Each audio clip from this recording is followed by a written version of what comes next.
امام غزالی سے کسی نے پوچھا تھا، امام غزالی سے، کہ حضور اللہ کا بندے سے راضی ہونا کمال ہے یا بندے کا اللہ سے راضی ہونا کمال ہے؟ تو امام غزالی مسکرائے، فرمانے لگے رب تو بڑا ہی مہربان ہے، وہ تو بڑی جلدی راضی ہو جاتا ہے۔ وہ تو مسجد میں آ کے توبہ کرے تو اللہ راضی، کسی یتیم کے سر پہ ہاتھ پھیرو تو اللہ راضی، وہ تو کسی اندھے کو رستہ دکھایا تو اللہ راضی ہو گیا، وہ تو طوائف نے کتے کو پانی پلایا تو اللہ۔ امام صاحب فرمانے لگے یہ بندہ ہے جو اللہ سے راضی نہیں ہوتا، جس کے پاس اولاد نہیں وہ کہتا ہے چلو ایک بیٹی مل جائے تو میں راضی ہوں، بیٹی مل گئی تو کہتا اب ایک بیٹا بھی ملے تو پھر راضی ہوں، پھر کہتا ہے یہ دونوں اچھی تعلیم حاصل کر لے تو پھر میں راضی ہوں، پھر کہتا ہے یہ بہت زیادہ پیسے کمائے تو پھر میں راضی ہوں۔ بہرحال راضی ہوتا، لیکن جو راضی ہو جاتا ہے نا، اللہ اکبر، جو اللہ سے راضی سکھی بڑا رہتا ہے، سکون میں بڑا رہتا ہے، مطمئن بڑا رہتا ہے، جو سمجھ لیتا ہے نا کہ جو میرے رب نے بہتر سمجھا وہ میرے اللہ نے مجھے۔ میں کبھی کبھی سوچتا ہوں کہ یار حضرت بلال حبشی نے کوئی عہدہ نہیں مانگا ساری زندگی، انہوں نے نہیں کہا مجھے بھی ایک صوبے کا گورنر بناؤ میری بھی خدمات ہیں، مجھے بھی وزیر خزانہ بناؤ میرا بھی کچھ بنتا ہے۔ ایک دفعہ نہیں کہا سیدنا بلال حبشی رضی اللہ تعالیٰ عنہ نے کہ میری بھی کوئی ڈیوٹی ایسی ہونی چاہیے کہ مجھے چلو سپہ سالار ہی بنا دیا جائے۔ ساری زندگی مسجد میں جھاڑو دیا تو اسی پہ راضی رہے، ساری زندگی محبوب کے مہمانوں کا لنگر پکایا تو اسی پہ راضی رہے، ساری زندگی میرے محبوب علیہ السلام کے بچوں کی نوکری کی تو اسی پہ راضی رہے، راضی بالرضا رہے۔ حضرت سیدنا موسیٰ علیہ السلام نے عرض کی کوہ طور پہ جا کے، مولا میری قوم پوچھتی ہے کہ کوئی ایسا کام بتا جو ہم کریں تو تو ہم سے راضی ہو جائے۔ حضرت موسیٰ کی قوم کا خیال تھا کہ تہجد کا حکم آئے گا تو پڑھیں گے، صدقات کا حکم آئے گا تو دیں گے، جہاد کی بات ہوگی تو کریں گے۔ کچھ جو نیک لوگ تھے ان میں سے انہوں نے یہ پیغام دیا کہ مالک ہمیں بتائے کہ وہ کس کام پہ راضی ہوتا ہے، ہم وہ کام کریں تاکہ اللہ ہم سے راضی ہو جائے۔ حضرت موسیٰ کلیم کہتے ہیں میں نے عرض کی مولا میری قوم پوچھتی ہے کہ کون سا ایسا کام کریں کہ تو راضی ہو جائے، تو رب کریم نے ارشاد فرمایا موسیٰ کہتے میرا خیال تھا کوئی لسٹ ملے گی، لیکن مالک نے ایک جملہ کہا، ایک جملہ، اور تفسیروں کے دریا بہا دیے۔ عرش کے مالک نے فرمایا موسیٰ ان سے کہو جا کے کہ وہ مجھ سے راضی ہو جائے میں ان سے راضی ہو جاؤں گا، مجھ سے راضی ہو جائے۔ بندے اللہ سے راضی یہ نہیں راضی ہوتے، اللہ کی رضا پہ راضی رہیں، مالک کے فیصلوں میں اپنے دل میں کوئی بوجھ محسوس نہ کریں، اپنی زندگی اللہ کے فیصلوں۔ دیکھیں نا جو ماں باپ اللہ نے بڑے اچھے سمجھے وہ ہمارے لیے پسند کیے، وہ اللہ نے ہمارے لیے جو اس نے ہمارے حق میں بڑے، جو بہن بھائی اللہ کرے آپ کو سمجھ آئے، جو بہن بھائی اس نے ہمارے حق میں بڑے اچھے سمجھے وہی بہن بھائی اس نے ہمیں عطا کیے۔ جس بیوی کو اس نے ہمارے گھر کے گلشن میں بہتر سمجھا اس کو لا کے اس نے ہمارے آنگن میں بٹھایا، اور جو اولاد اس نے ہمارے لیے باعث افتخار سمجھی وہ اولاد اس نے ہمیں عطا فرمائی۔ حضرت نوح علیہ السلام کا بیٹا کافر ہو گیا، پر کسی جگہ انہوں نے شکوہ نہیں کیا کہ مالک یہ کافر کیوں ہوا۔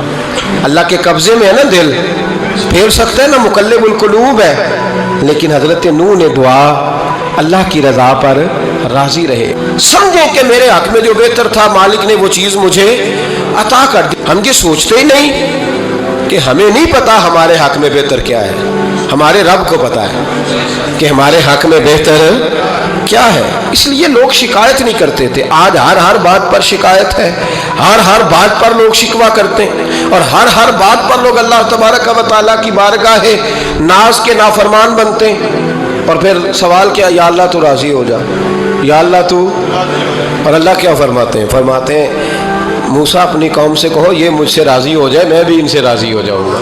حضرت رابعہ بصری رحمۃ اللہ تعالیٰ علیہ نا طبقہ صوفیاء میں ایک بڑی منفرد حیثیت رکھتی ہیں، علیحدہ ایک مقام ہے، اور ان کی زندگی بتاتی ہے کہ اللہ کی معرفت اور رب تبارک و تعالیٰ کا قرب صرف مرد کے لیے خاص نہیں، اگر عورت بھی توجہ کرے تو اللہ اسے بھی خزانے کھول کے عطا فرماتا ہے، اسے بھی اللہ خزانے کھول۔ حضرت رابعہ بصری اکثر نہ اولیاء اللہ کی مجالس میں جا کے بیٹھتی تھیں، بیٹھتی پردے کے اندر تھیں لیکن بیٹھا کرتی۔ حضرت رابعہ بصری بیٹھی تھی، حضرت سفیان ثوری بہت بڑا نام ہے. یہ وہ شخصیت ہے کہ جب جایا کرتے تھے تو اولیاء اللہ کھڑے ہو کے ان کا استقبال کرتے تھے. بغداد میں اتنا بڑا درجہ تھا ان کا. حضرت جعفر بن سلیمان بھی بیٹھے تھے, سفیان ثوری بھی بیٹھے تھے. تو حضرت سفیان ثوری دعا مانگنے لگے. جناب رابعہ بصری پردے کے اندر بیٹھی ہوئی تھی, دعا مانگنے لگے, اے اللہ مجھ سے راضی ہو جا, اے اللہ مجھ سے راضی ہو جا, اے اللہ مجھ سے. دیر تک دعا مانگتے رہے تو بی بی صاحبہ, مائی صاحبہ اندر سے بول پڑی ناراض ہو کے, کہنے لگی بس کر سفیان, کیا دعا مانگ رہا ہے تو, کب سے میں سن رہی ہوں, بس کر. کیا ہوا, تو کیوں ناراض ہوتی ہے؟ فرمانے لگی سفیان تو نے ایک بار بھی کہا میں نے برداشت کیا, دوسری بار بھی کہا, بتائیے دعا ٹھیک ہے کہ نہیں ان کی؟ اے اللہ تو مجھ سے راضی ہو جا. اس دعا پہ ناراض ہوگی مائی صاحبہ. کہنے لگی تو نے ایک بار بھی مانگی تو میں چپ رہی, دوسری بار بھی مانگی تو اب تو چپ ہی نہیں کر رہا, بس کر. تو حضرت سفیان کہنے لگے چل میری اصلاح کر دے. تو مائی صاحبہ کہنے لگی تو یہ تو کہہ رہا ہے یا اللہ راضی ہو جا, یا اللہ راضی ہو جا, پہلے تو بتا تو اللہ سے راضی ہے؟ پہلے اپنے نفس پر نظر ڈالنا, تو راضی ہے؟ روز نہیں مانگتا کہ 2 کروڑ چاہیے, 6 کروڑ چاہیے انسان کا نفس. روز نہیں کہتا بڑی گاڑی چاہیے, روز نہیں کہتا میرے بھی ٹھاٹ باٹ ہو, میں بھی بڑی گاڑی میں کھڑے ہو کے لوگوں کو ہاتھ لہرا کے لیڈر بنوں. روز نہیں کہتا میرا بھی بڑا نام ہو. پہلے بتا نا تو راضی ہے؟ حضرت سفیان ثوری نے جب بات سنی تو جھگڑا نہیں کیا, بلکہ اللہ اکبر کہا, چیخ مار کے رونے لگے. کہنے لگے رابعہ تو سچ کہتی ہے, ابھی تو میں اس منظر تک نہیں پہنچا کہ میں رب سے راضی ہو جاؤں تو میں اسے راضی کرنے چلا ہوں, تو سچ کہتی ہے. قریب ہی حضرت جعفر بن سلیمان بیٹھے تھے, وہ بی بی رابعہ کے پاس گئے, کہنے لگے مائی صاحبہ مجھے تو بتا دے آخر بندہ اللہ سے راضی ہوتا کب ہے, یہ منزل شروع کب ہوتی ہے؟ تو آپ فرمانے لگے اس وقت کہ بندے کا جو حال نعمت ملنے پہ ہوتا ہے نا, جب وہی حال اس کا مصیبت آنے پہ ہو تو پھر سمجھو وہ اپنے رب سے راضی ہو گیا. پھر وہ اپنے رب سے, یہاں لوگ راضی نہیں ہیں, نہ شریعت کے حکم پر راضی ہیں معاذ اللہ, نہ دین کے آنے پر راضی ہیں, نہ نفاذ شریعت پر راضی ہیں. میں درجنوں بار کہہ چکا ہوں کہ جب کسی آدمی کے پاس لاکھوں روپیہ ہوتا ہے تو کسی پیر کے پاس نہیں جاتا کہ حضرت صاحب بڑے پیسے ہیں بتائیں شکر کیسے ادا کروں. لیکن جب ذرا دقت آتی ہے, حالات خراب ہوتے ہیں, تو ہر پیر کا دروازہ کھٹکھٹاتا ہے, کہتا ہے کوئی تعویذ دے دے.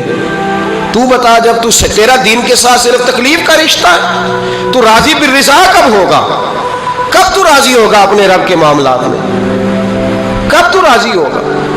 کئی دفعہ طبیعت میں تکلیف ہوتی ہے, وہ حضرت صاحب حالات بڑے خراب ہوئے, پہلے آپ نے تعویذ دیا تھا تو صحیح ہو گیا, پھر خراب ہے میں دوبارہ آ گیا ہوں. تو دل کرتا ہے ان سے کہنے سے کہ یار ہمارے ساتھ تمہارا رشتہ خراب حالاتوں کا ہی ہے, کبھی صحیح حالاتوں میں بھی آؤ نا, بڑے خوش حالات میں بھی آؤ کہ اب حالات بڑے اچھے ہیں, ہم حاضر ہیں, کوئی حکم کریں.